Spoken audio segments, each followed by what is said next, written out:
Mamacita de mi vida, tú que tienes vista buena, agáchate un poquitico para que busque mi prenda. ¡Ay! Es un alfiler precioso. Welcome. This is Jerry Jobs for Bring the World Home.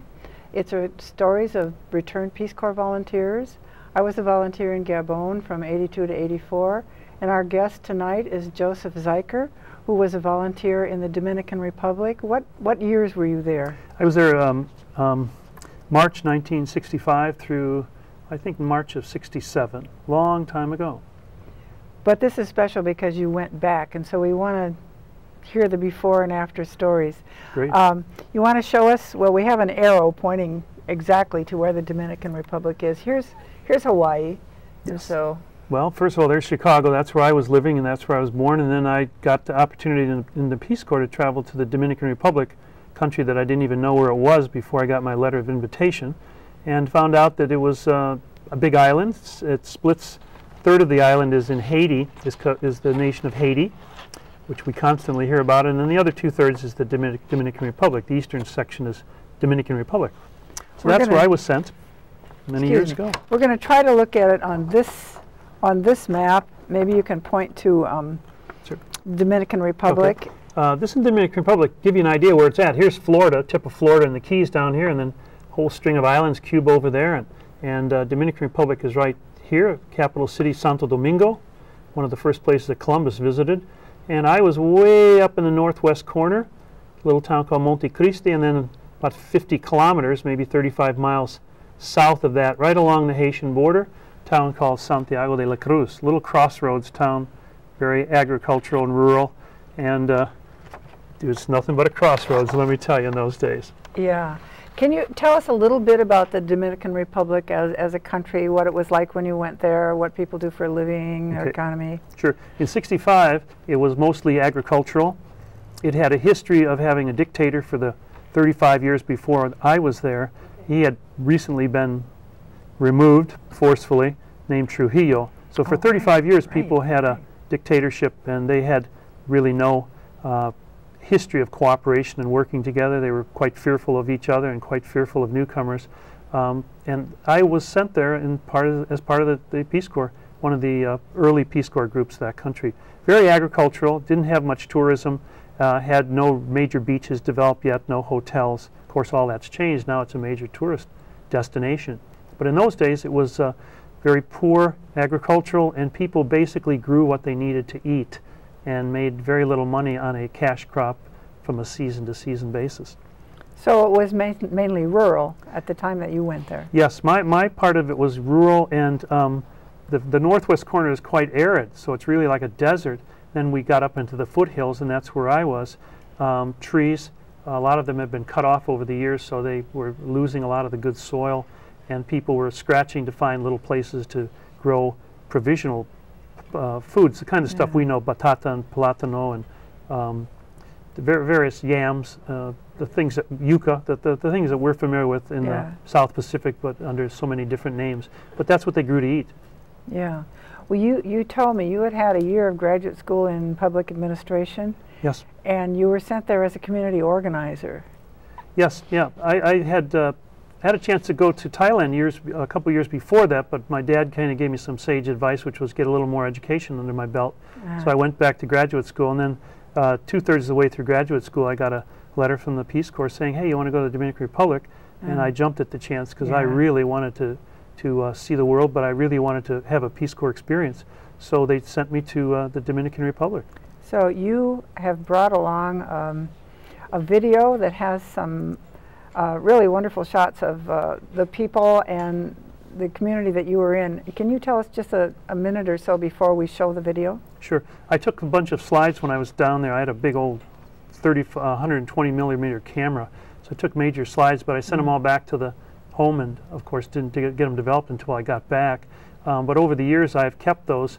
Somehow I was able to preserve them, and when I went back recently, I created a video for the village because they really didn't even have a history of their own accomplishments, and I wanted to celebrate what they got accomplished over the years. So that's what the first video is about. It shows the schools in the beginning, how trash they were and how just no roof, leaky roof, broken cement, no doors, no benches, and it shows what the people did over the years that I was there working together, and eventually shows the beginning of the school construction project. Yeah.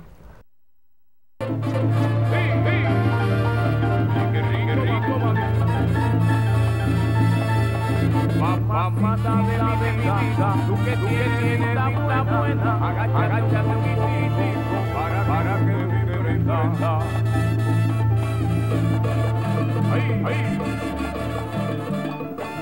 es un alcalde precioso, en verdad no tiene precio, no lo busques con precio, agáchate bien, mamita. Busque la alquiler, mamá, busque la alquiler, mamá, busque la alquiler, mamita. Busque la alquiler, mamita, pero que con desprecio, mamá, que no tiene precio, que yo soy yo, que bonito, que me regala lo distinto, ay,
un bolero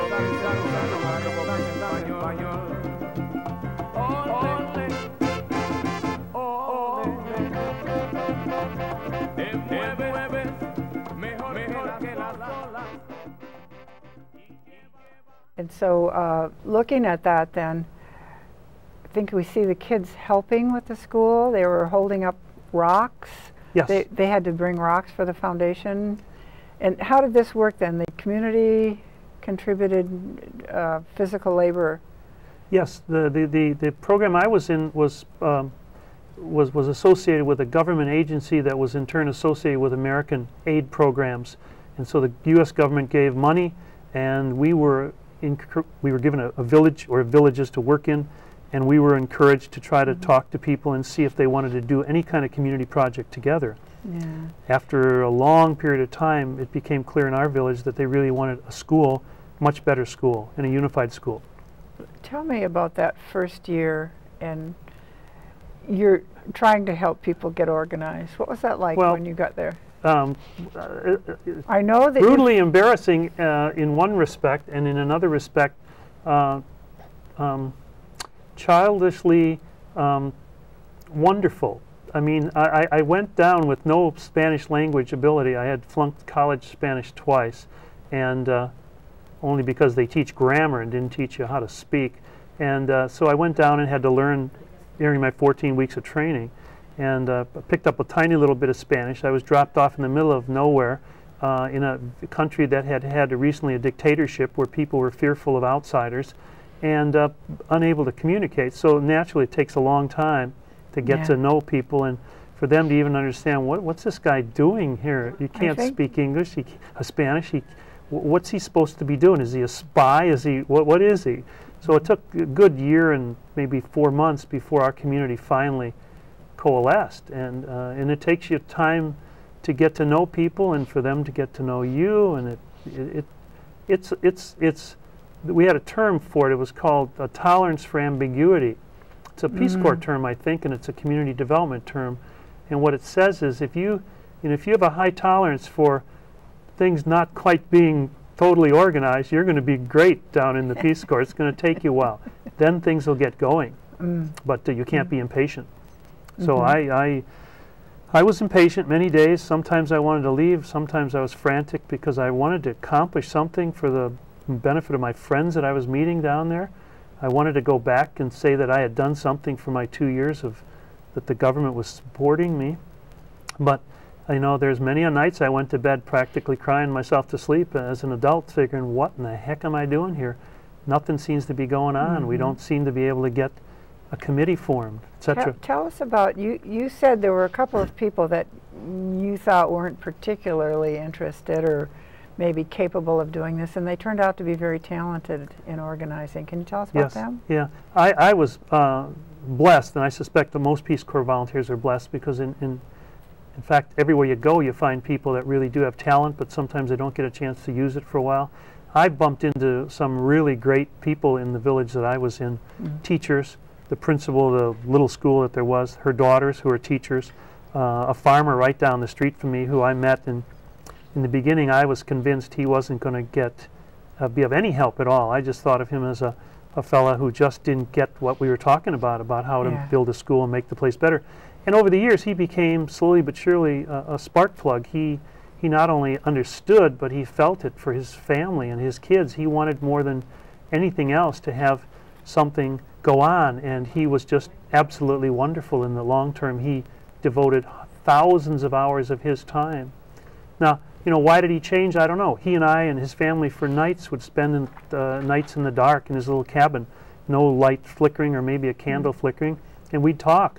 You know, and they'd say, "Oh man, you know, you're from America. Things are great." And I would keep turning it around, saying, "No, no, no. You know, you can be great. We can work together here, and we can build, you know, whatever you guys want." Did they have electricity? No electricity. Did they have running water? No, we got the water from down in the stream with the pigs and the cows, and shush them away and take our fair share. We boiled it. Can I ask you? I used little yellow tablets. Yeah. Can I ask you a couple of story questions? Sure. Like, I know that you got the school, you got the construction started, and there was a question of getting some cement to put the blocks together. Can you tell the cement story? Yeah, we had, I mean, you know, you think things are going to go right, so you finally get the permission from the government after 10 trips, and you finally get the committees together, and you finally get the grader to work off the field and flatten it down, and you're about to build the foundation, and you go down to get the cement, and the pickup truck picks it up, and you come roaring up the river, up the road, and you get up toward the top of your village, and you see this black cloud in the horizon, and it's blacker than the walls here, and you think, oh man, are we going to make it in before the rain comes? Because there's no covering. You don't have a tarp over your pickup truck, and there's just you and some little 70-year-old lady who's your co-chairman of the project, and the rains start coming, and you think, wow, well, at least a couple of guys will come and help us. And instead, the pickup truck driver pulls the lever as he gets to the ditch in front of your little shack where you're going to store the cement, and you see that the guy dumps all the cement sacks in the trench, and now the river is building up because the rain is torrential, and it's just you and the 70-year-old grandma, and you got to figure out how to drag the cement into the shed. And so she and I dragged that dang cement into this. We weren't going to be defeated. We dragged it in. We lost maybe 10 sacks of cement. We saved about 100 of them, and I was filled with cement from top to bottom. Tell about your walk I was home. mad as heck, and I just said, okay, I'll show you guys what Americans can do, you know, and what we can do when we work hard. I walked right through the town and past the bars, and all the guys were still, I guess they maybe didn't know we were there or whatever, or maybe they didn't care, but I walked right past it. I didn't look either way. I looked straight ahead. I said, gosh darn it, I'm going to show you. I'm filled with cement, man, but I'm proud, and we're going to build the school. And she felt the same way. Yeah. And it wasn't built because of me. It was built because of the wonderful people who hooked up, and maybe they decided, well, the only way we'll get this American shut up is to build a school. And maybe they said, hey, this really is what we want. And they did. And they went on from there and did one. But the first year was, it was work.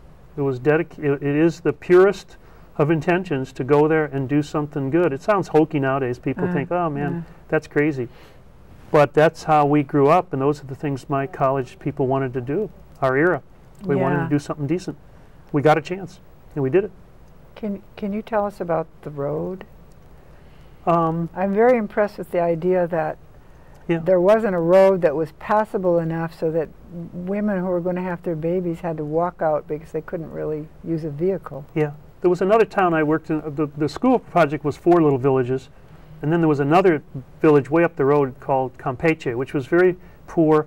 And there's a mixture of different racial groups in Dominican Republic. There's a lot of Spanish, which is a little lighter skin. And then there's a very dark from Haiti, blacker skin.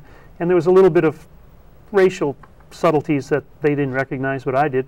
And out there in that village was more Haitian. And when I go out there and tell them I was working there, they were kind of jealous. The teachers especially say, "Oh, you're going out to your friends in Campeche." I said, no, I just want to help everybody who wants help. So I had to go way out to a village to check out and see what they wanted, and they eventually decided they wanted a road. I'll tell you a humorous story. On the way out there the first time, one of the farmers got a horse and mule, and he was going to take me out there because otherwise you walk out there and it's a way out there. So he got me a mule, or maybe it was a donkey. The thing was about 4 feet tall. By the time I got on it, my back legs were dragging along the cement. So for 5 miles, I went through all the little villages, looking like Pancho Sanchez, I guess, with my shoes being worn off the top of my feet by this mule. When I finally got out there, I turned the mule loose. I said, "I'm walking back. I want a taller mule, or else I'm walking." But I went out there the first time, and we created a plan for a road. And again, you know, you're lucky a lot of times, because one day I was driving out to another village to visit, and out of the corner of my eye I saw that, and this was months after planning the road, but we didn't have a bulldozer, and I saw a bulldozer, and it's sitting in the corner of the road near the entrance to our road, and I had to stop, and I thought, this is kind of unreal. It'd be like seeing an airplane there.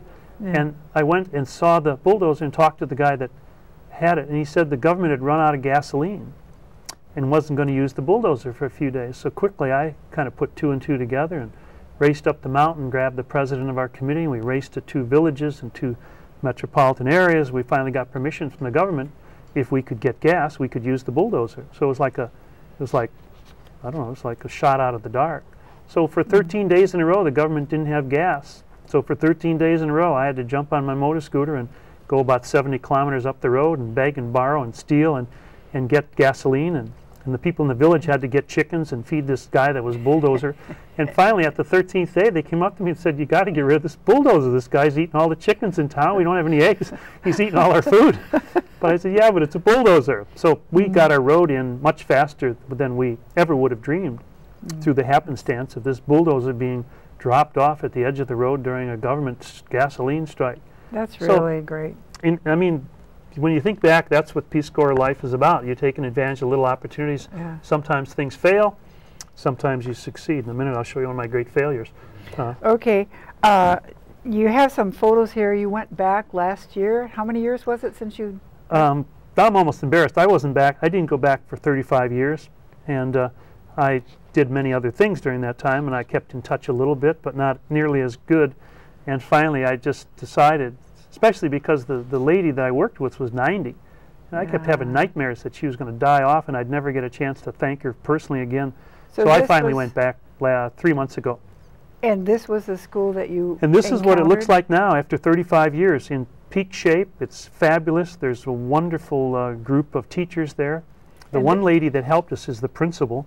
This is the one that amazes me. It amazes me too. I mean, if it would be like, I guess it'd be like going to the moon and finding a hospital or something. Here in the Dominican Republic, 3 miles from Haiti, in my little town, which used to be all farmers and agriculture without anybody going to college, not even high school, because they had to hike for miles to go to the high school, there's a computer center that they built with a community grant. So I'm stunned. They're getting prepared for the future in this tiny little town.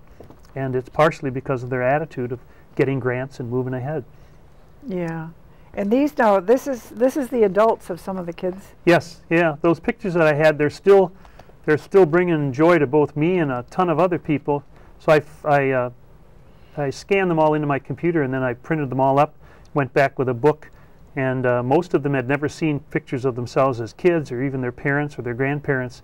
There just weren't photographs in those days. So this is the one fellow, Kiko, on the end.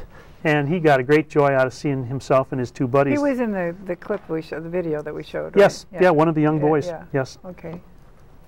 This is my great failure, but Yeah, tell us about God's are good in heaven. I wanted to show, the school was one project, the road was another project, but you're always looking for other things you want to do. You're always looking for, well, what can we do during the time we're here? So I got some fertilizer, insecticide, some seeds, and I had some extra land where I lived. And I thought, well, let's do an experimental farm. Let's show these guys how this stuff can grow faster if you get this kind of fertilizer, insecticide, etc. Well, yeah, what I forgot to do is to remind everybody not to cut the wire, because somebody accidentally cut the wire when the crops were about yo-high, just beginning to show a little tiny semblance of difference between non-fertilized and fertilized. Cows came in and ate everything down to the ground. So for 35 years, I thought of myself as a great failure in that one regard.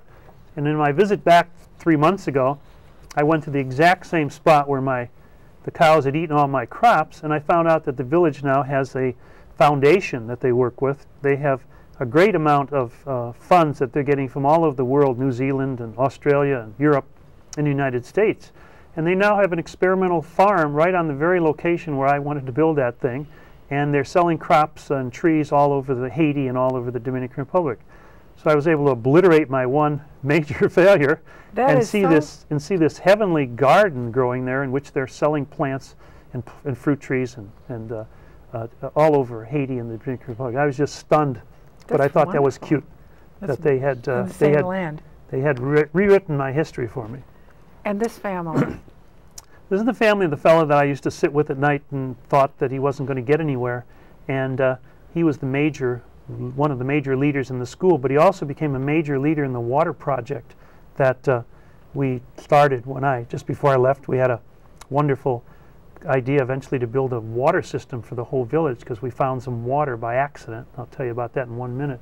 But his family grew up, and this is his lovely wife still, and all these kids are grown up, and they're all adults. This one young lady. He died?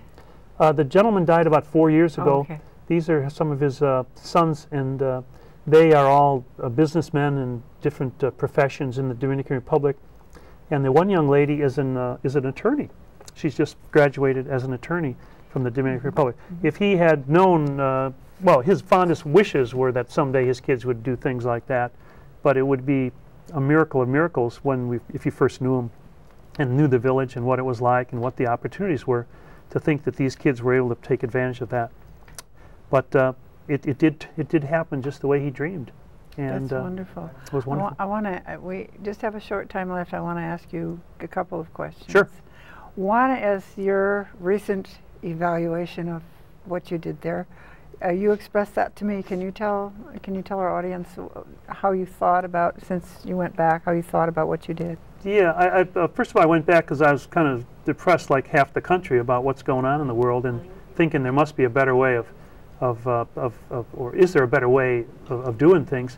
And so I wanted to go back and see this place and just see whether I did make any difference at all, thinking maybe I did, but not sure if it was all in my dreams. And one of the reassuring things was that people came up to me all during the weeks I was there and said, hey, thanks for teaching us how to work together. Thanks for helping us get started. They get all the credit for getting going and finishing. And I guess maybe we made a little bit of difference and helped to get them started. So to me, it was really a validation of my youth, and I'm glad I spent it that way. And I think it in fact did turn out the way I have thought it turned out all these years. Well, it worked out great. It seems like you generated a lot of enthusiasm and a lot of projects from the time you were there. Yeah, but it's exciting because they're still doing it today. They have new projects today as we go on. Okay, our time is out. Thank you very much, Joseph, for being our guest. Thanks for having me. Goodbye for Bring the World Home.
lo digo